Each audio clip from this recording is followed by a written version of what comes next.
지난주 우리 교단 총회가 폐회되었습니다. 지난 목요일 날입니다. 한 교단이 총회를 하던 말던 우리들에게 관심이 있습니까? 사실 교회들이 모여서 이런저런 회의를 갖고 있는 것 일반 사람들에게는 전혀 관심거리가 아닙니다. 특히 일반 언론들에는 교회에서 뭘 하는 거 그렇게 관심거리가 아니고 취재 대상도 아니었습니다. 기독교 언론들은 당연히 교회에서 하는 일들에 대해서 취재를 합니다. 근데 일반 언론들은 그렇지 않습니다. 그런데 수년 전부터 기독교 언론보다도 훨씬 더 일반 언론들이 도대체 교회가 모여서 뭘 하고 있는가, 그거에 대해서 열띤 취재 경쟁을 벌입니다. 총회가 열린다 그러면 공영방송은 물론 종편까지 동원돼 가지고 그렇게 몰려와서 취재 경쟁을 합니다. 왜 그럴까요? 사실 이렇게 일반 언론들이 교회 일에 취재 경쟁을 하는 것이 여러분 정상적이라고 보이십니까? 정상이 아닙니다. 이게 사실 그렇게 큰 관심을 일으키지 않는 겁니다. 그런데 이렇게 관심을 일으키는 건 이상한 일이 발생하고 있는 겁니다. 몇 년 전부터 그렇습니다. 그 이상한 일이 발생하는 중심에 뭐가 있습니까? 담임 목사직 세습이 있습니다. 사람들이 거기에 그냥 온통 일반 언론들이 관심을 갖고 있는 겁니다. 그래서 이번에도 이 교단 총회가 있었는데 계속 언론들이 와가지고는 그 취재를 했습니다. 하나님의 뜻인지 또 시대가 그랬는지 제가 한국에 돌아오자마자 순천중앙교회 부임하자마자 이 세습 문제가 그 다음 해에 터졌습니다. 시대가 저를 불렀는 건지 하여튼 그 세습 반대 운동에 이 앞장을 서게 되었습니다. 근데 여러분, 저에 대해서 오해하는 게 하나 있습니다. 제가 세습을 반대하는 사람입니까? 아닙니다. 저는 세습을 반대하는 사람만은 아닙니다. 저는 오히려 좋은 것들은 대대로 이어져야 된다고 봅니다. 직업에서도 그렇습니다. 일본이나 우리나라에는 그런 게 좀 드문데요. 있기도 하지만 일본이나 특히 이탈리아 같은 데 보면 구두 하나를 만드는 거는 300년 동안 그 집에서 대대로 세습해서 합니다. 금년 초에 일본 나가사키를 방문했습니다. 거기 나가사키 카스테라 집을 방문했습니다. 아주 유명한 집입니다. 300년 동안 그 집을 대대로 세습해서 했답니다. 너무나 놀랍습니다. 우동집을 가도 4대, 5대째 이렇게 가문 세습을 해서 이 일들을, 그 가업들을 이어갑니다. 정말 아름답습니다. 저는 4대째 기독교 집안으로 신앙을 우리 부모님들, 증조 할머니 때부터 세습받았습니다. 제 아들들도 마찬가지입니다. 목사 집안에서 저희 아들들은 둘 다 목사가 되지는 않았지만 목사 집안에서 목사를 해서 그 목사직을 쭉 이어나가는 것 정말 아름다운 일이라고 저는 생각을 합니다. 여러분들도 여러분들의 신앙이 여러분들의 자손들에게 길이 세습되어서 이어져서 그리스도인으로 살아가기를 바라지 않습니까? 저는 세습 반대하는 사람이 아닙니다. 제가 반대하는 세습은 부와 권력의 세습입니다. 기독교 내에서 유일하게 세습되어질 것은 십자가입니다. 십자가는 나의 평생을 통해서, 차차손손을 통해서 그 십자가의 고난과 그 십자가에서 보여주신 하나님의 예수님의 사랑과 그 평화, 정의는 정말 차손 만대까지 세습되어져야 하는 것입니다. 부와 권력이 세습이 되어서는 안 됩니다. 세상 사람들은 이 부와 권력이 세습이 됩니다. 그래서 몇 년 전부터 여러분 나왔던 얘기가 뭡니까? 금수저, 흙수저, 은수저 이런 얘기가 있습니다.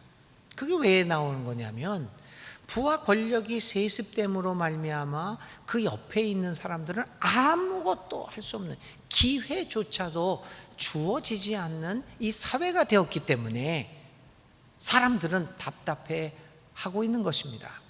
제가 이렇게 쭉 서울에서만 살다가 지방에 와서 이렇게 살면서 느껴진 게 하나 있습니다. 왜 서울대나 스카이대학에, 특히 서울대에, 저는 강남에서 살다가 왔습니다. 왜 서울대 다니는 학생들의 정확한 숫자는 모르지만 한 70%가 넘는다고 그럽니다. 강남 지역에서 나옵니까, 여러분? 강남에 거주하는 부모 밑에서 자란 아이들이 거기다가 갑니다. 여기 순천에서 암만 애를 써도 들어가기 정말 힘듭니다. 그러면 우리 아들, 딸들이 바보라 그렇습니까? 안 그렇습니다. 그거하고는 전혀 상관이 없습니다.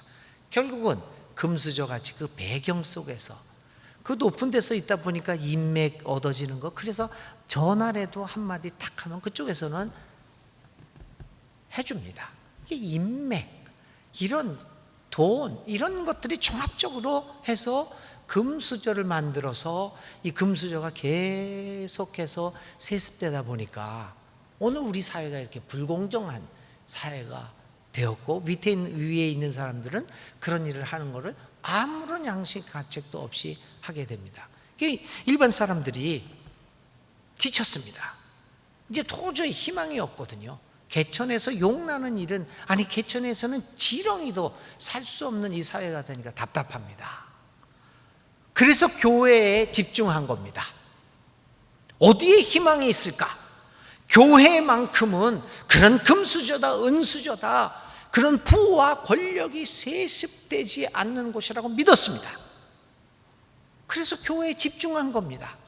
그런데 교회도 똑같은 일을 할 뿐만 아니라 일반 사회에서보다 더 못하게 이 부와 권력이 세습되는 것을 보니까 일반 언론들이 몰려오게 된 것입니다. 참 우리가 생각해 볼 중요한 문제가 아닐 수 없습니다. 사람들은 교회를 통해서 희망을 보기를 원합니다. 왜냐하면 이 사회에 희망이 안 보이기 때문입니다. 교회에서 너희들은 예수를 믿는 사람들이 아니냐? 그렇다면 우리하고는 달라져야 되지 않느냐? 그래서 우리들이 하고 있는 행동들을 세상 사람들은 보고자 하는 겁니다. 우리가 제대로 예수님의 말씀대로 다르게 살아간다면 세상 사람들이 우리들이 살아가는 것을 보고 희망이 있을 수 있겠구나 라고 희망을 가지고 이 사회를 변환시키고 갈 수가 있지 않겠습니까? 지난주 교단총회가 폐회되면서 중요한 결정을 하나 했습니다. 바로 명성교회의 이 불법적인 세습을 용인하는 결정을 내렸습니다. 세습을 금지하는 법은 그대로 놔뒀습니다. 그런데 너희는 해도 좋다, 너만은 해도 좋다, 너만은 불법을 해도 좋다라고 결정을 했던 것입니다. 이런 어처구니 없는 일들이 벌어졌는데 이 안이 총회에 제출되니까 1204명이 투표했다고 합니다. 그 중에 920명이 열렬히 찬성을 했습니다. 3분의 1을 훌쩍 넘기는 그러한 숫자였습니다. 압도적인 찬성이었습니다. 우리 모두가 여기에 가담한 것입니다. 대부분의 사람들은 이 결정의 역사적 그리고 신학적, 목회적, 신앙적 의미를 모른 채 가담했습니다. 참담할 뿐입니다. 70여 년 전에 우리 총회에서 신사참배를 결의했던 때, 그것이 교회의 안정이라고 하는 명목하에 신사참배를 결의했던 것처럼 오늘 우리는 교회의 안정이라고 하는 그 주제 하나, 그거 하나 붙잡고 돈과 권력에 무릎을 꿇는 결의를 하게 되었던 것입니다. 호세아 9장 10절에 보면 하나님이 이스라엘을 처음 만났을 때에 하나님이 느꼈던 감정을 표현하는 구절이 있습니다. 10절의 말, 9장 10절입니다. 내가 이스라엘을 처음 만났을 때 광야에서 만난 포도송이 같았다. 내가 너희 조상을 처음 보았을 때 제철에 막 익은 무화과의 첫 열매를 보는 듯하였다. 하나님이 이스라엘 백성들에 대한 사랑의 감정을 이렇게 표현한 겁니다. 우리가 얼마나 아름다웠으면 포도송이 같다고 합니다. 우리가 얼마나 우리를 좋아하고 우리를 아름답게 봤으면 제철에 난 막 익은 무화과의 첫 열매 같다라고 표현합니까? 그렇게 우리를 귀하게 봅니다. 그런데 10절 하반부에 계속해서 이런 말이 나옵니다. 그러나 바알 부올에 이르자 그들은 거기에서 그 부끄러운 우상에게 몸을 바치고 우상을 좋아하다가 우상처럼 추악해지고 말았다. 그렇게 포도송이 같고 제철에 익은 막 익은 무화과 나무의 첫 열매 같던 사람들이, 그렇게 하나님의 사랑을 받던 사람들이 바알 부올에 이르자마자 하나님을 배반하고 우상에게로 가버렸다는 겁니다. 저는 이 구절을 보면서 정말 마음이 아프지 않을 수 없었고, 그리고 한 가지 의문이 생겼습니다.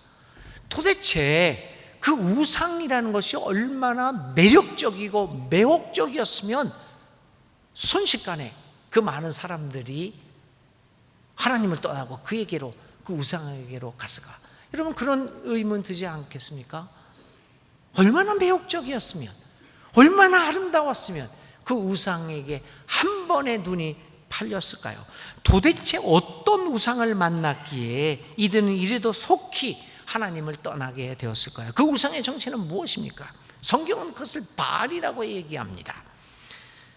바알은 번영과 풍요의 거짓신입니다. 물질적인 풍요와 번영을 약속합니다. 물질적인 번영과 이 풍요만 이룬다면 다른 것은 다른 거 의미가 없다라는 것을 가르쳐주는 신입니다. 구약 시대에도 그랬고 신약 시대에도 그렇고 오늘 우리의 시대에도 우리는 잘 살게 해주겠다라고 하는 풍요의 신 앞에 너무나도 손쉽게 무릎을 꿇습니다. 과연 누가 이처럼 강력하고 매혹적이고 매력적인 우상의 유혹에서 벗어나고 그 유혹을 이길 수 있을까요? 오직 하나님의 성령의 감동하심과 예수님의 구원하신 능력 외에는 우리를 이것에서 벗어나게 할 수 있는 것은 없습니다. 그러므로 날마다 우리의 삶을 성찰하며 성령의 이끄심에 우리의 삶을 맡기고 예수님을 닮아가며 그분의 마음을 내 마음에 품고 예수님의 길을 따라 걸으며 예수님의 삶을 살아가는 것 외에는 오늘 우리로 하여금 그 강력한 매혹적인 우상의 유혹을 이길 수 없게 될 것입니다. 만듭니다. 백사배기 총회의 이 세습 용납은 우리 모두를 바알 앞에 무릎 꿇게 만든 일이 아닐 수가 없습니다. 우리 모두가, 그걸 결정한 사람들뿐만 아니라 우리 모두가, 저를 포함한 우리 모두가 생각해 보면서 우리는 너무나 손쉽게 이 바알에게, 매혹적인 바알에게 무릎을 꿇고 있는 것은 아닌가, 이 사건을 통해서 한번 생각해 보아야 할 것입니다. 이러한 사건 앞에서 저와 내 가족은 오직 여호와 하나님만을 섬기겠다는 결단을 합니다. 저는 그래서 이번 주 동안에 굉장히 고민이 많았습니다. 내가 이런 상황에서 목사로 살아가는 것이 무슨 의미가 있는가? 교회를 담임하고 이렇게 살아가는 것 내 밥벌이를 위해서인가? 굉장히 고민이 많았습니다.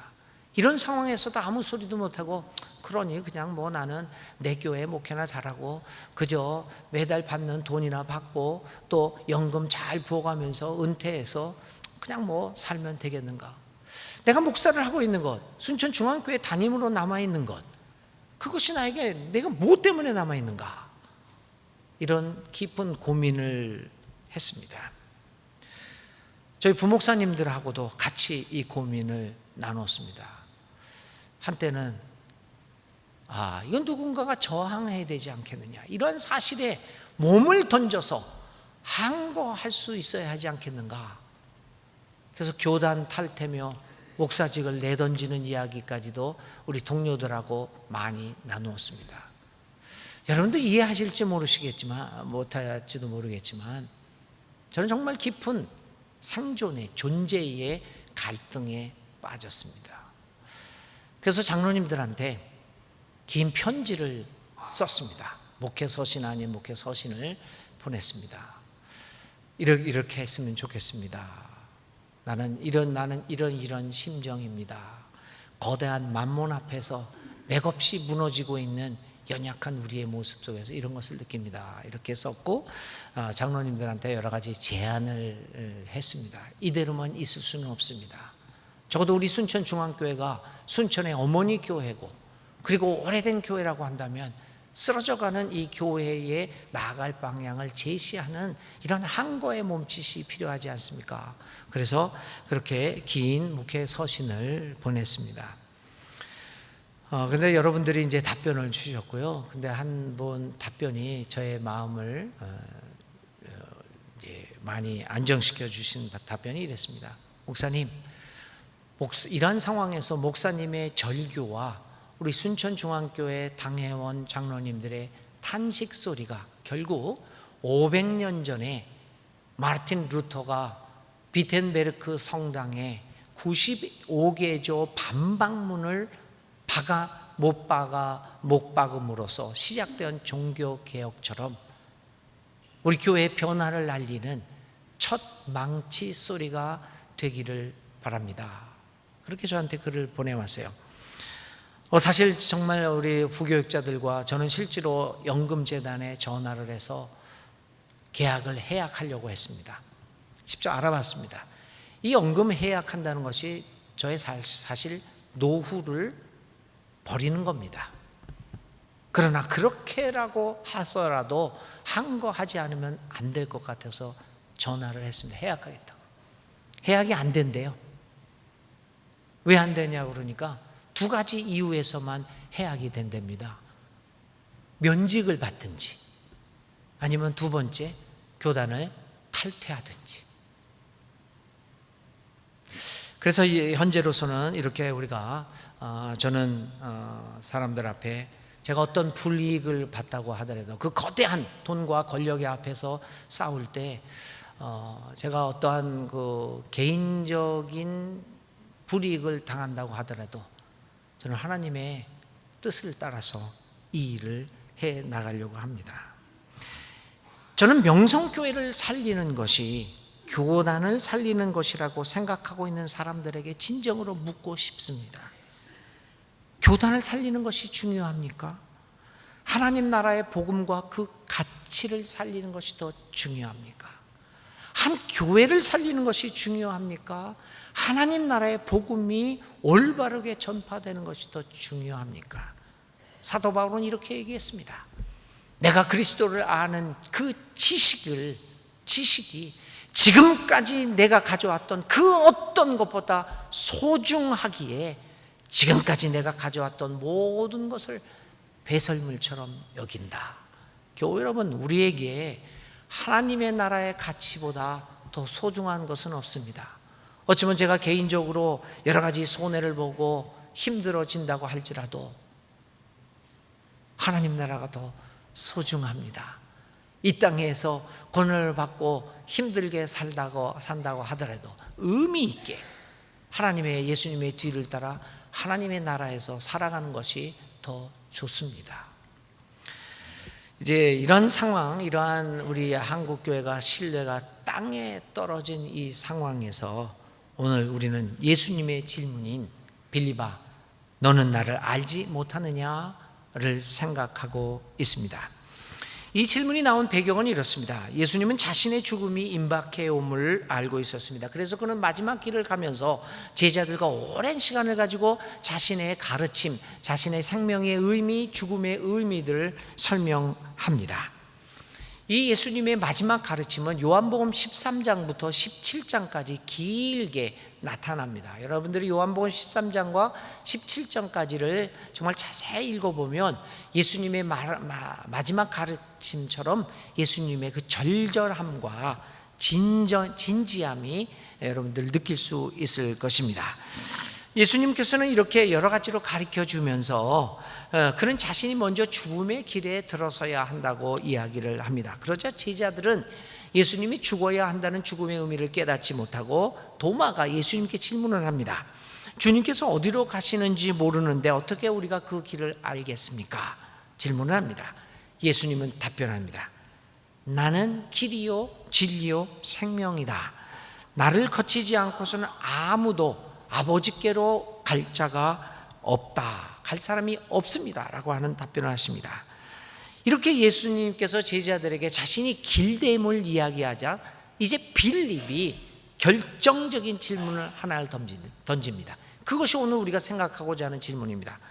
주님, 우리에게 아버지를 보여주십시오. 그러면 좋겠습니다. 라고 하는 질문입니다. 이 같은 빌립의 질문에 답변을 유보하고 답답하다는 듯이 빌립에게 반문을 하는 것이 오늘 예수님의 질문입니다. 빌립아, 너는 나를 알지 못하느냐? 아버지를 보여달라고 하는 빌립에게 예수님은 너는 나를 알지 못하느냐 이야기하고 있습니다. 예수님은 빌립의 질문에 이렇게 답변을 하죠. 왜 네가 이렇게 오랫동안 너희와 함께 내가 지냈는데도 너는 나를 왜 알지 못하느냐? 사실 빌립을 비롯한 제자들은 예수님과 함께 3년 이상을 함께 지냅니다. 그냥 간단하게 세월이 보낸 게 아닙니다. 동고동락을 합니다. 같이 먹고 자고 먹고 마시고 합니다. 그뿐만 아니라 예수님의 가르침을 3년 동안 듣습니다. 예수님이 하신 일들을, 무수한 사건들을 함께 경험하면서 예수님과 함께 살아온 제자들입니다. 그런데도 불구하고 빌립은 하나님 아버지를 보여달라는 요구를 하고 있습니다. 이런 모습이 예수님을 안타깝게 만들고 있는 것입니다. 빌립의 이 질문은 예수님에게 좀 더 확실하게 보여달라고 합니다. 예수님, 당신의 것 가지고는 안 되겠습니다. 당신의 가르침 가지고는 안 되겠습니다. 뭔가 확실한 것을 보여주시길 바랍니다. 라고 하는 것입니다. 믿음에 있어 분명하게 확실한 것 손에 쥐어달라고 이야기를 합니다. 화끈하게 보여달라고 얘기를 합니다. 그러나 여러분, 믿음에 있어서 확실하게 보여줄 것은 그리 많지 않습니다. 화끈하게 해줄 것 그리 많지 않습니다. 아니, 그런 건 없습니다.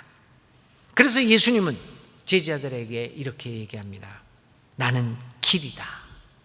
나는 길이다. 나는 화끈한 것이 아니다. 나는 길이다. 여러분, 길은 무엇입니까? 길은 우리에게 완제품으로 주어지는 것이 아닙니다. 길은 만들어지는 것입니다. 만들어지는 것입니다.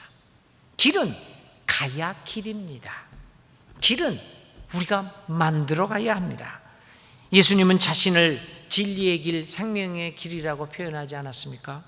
진리의 길, 생명의 길을 우리가 스스로 가지 않으면서 하나님 아버지를 보여달라고 하는 빌립의 모습이 예수님을 안타깝게 답답하게 만들고 있습니다.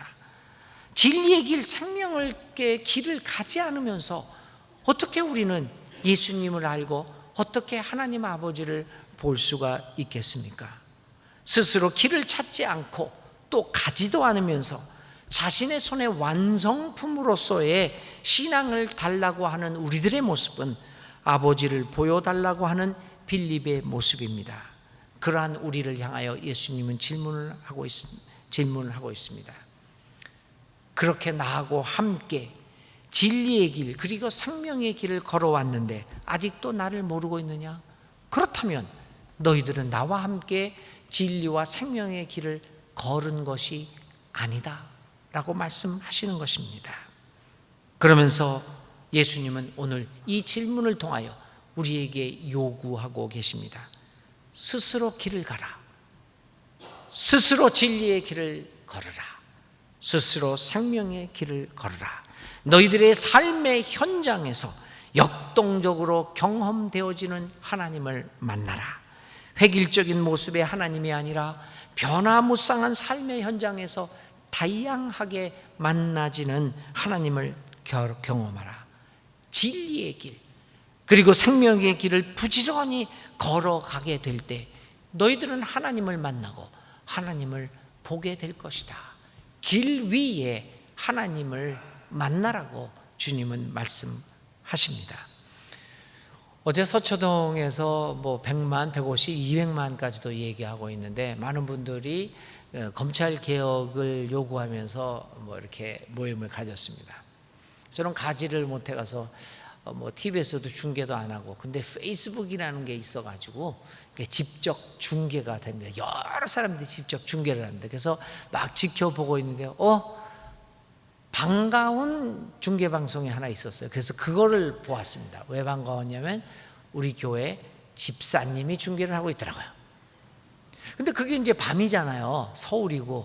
그래서 내가 속으로 내일 이분이 순천에 없겠구만. 교회는 나오지 않겠구만. 1, 2부 안 나오셨어요. 제가 3부 안 나오신 것 같아요. 진짜 내 예측이 맞았구나. 그러니까 사실 늦게까지 거기에 있으니까 거기에 참여하니까 여기 올 수 없죠. 그래서 제가 댓글을 달았어요.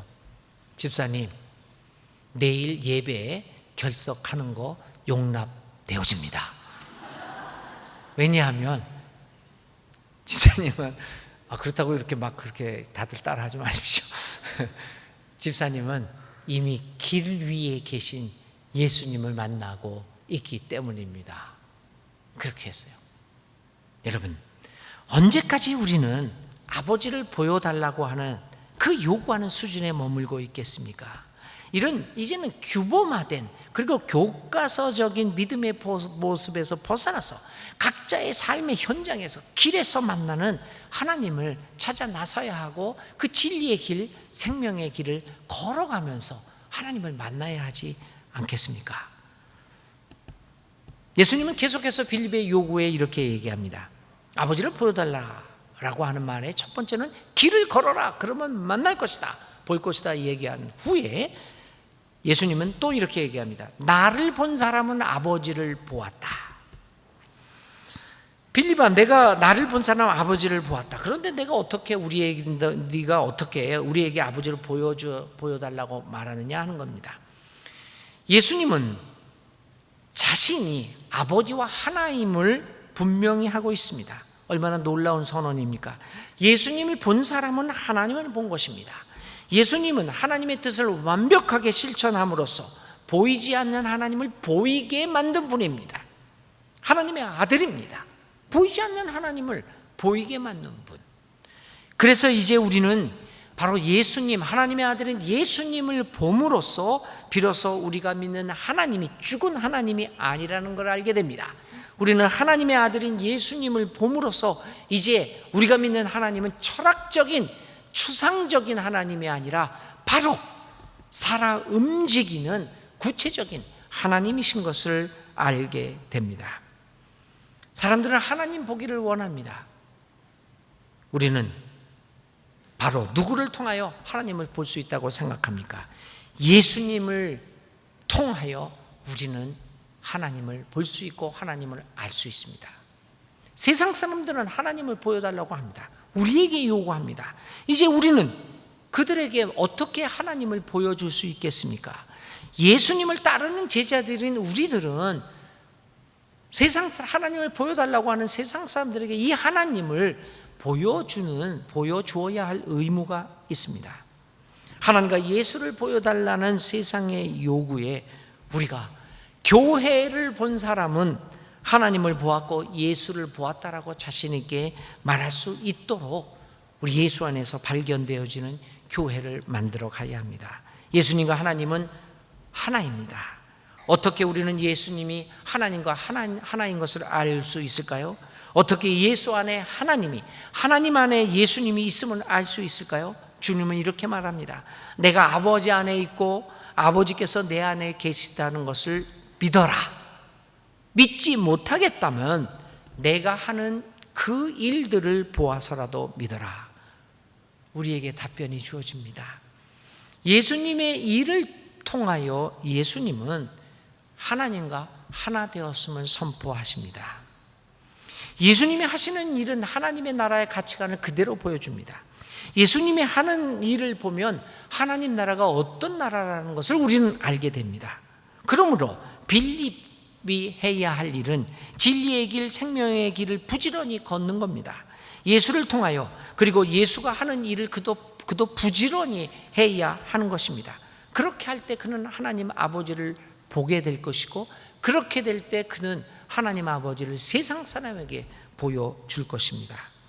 아버지를 보여달라는 빌립의 요구에 예수는 빌립아 아직도 나를 모르느냐라고 대묻고 계십니다.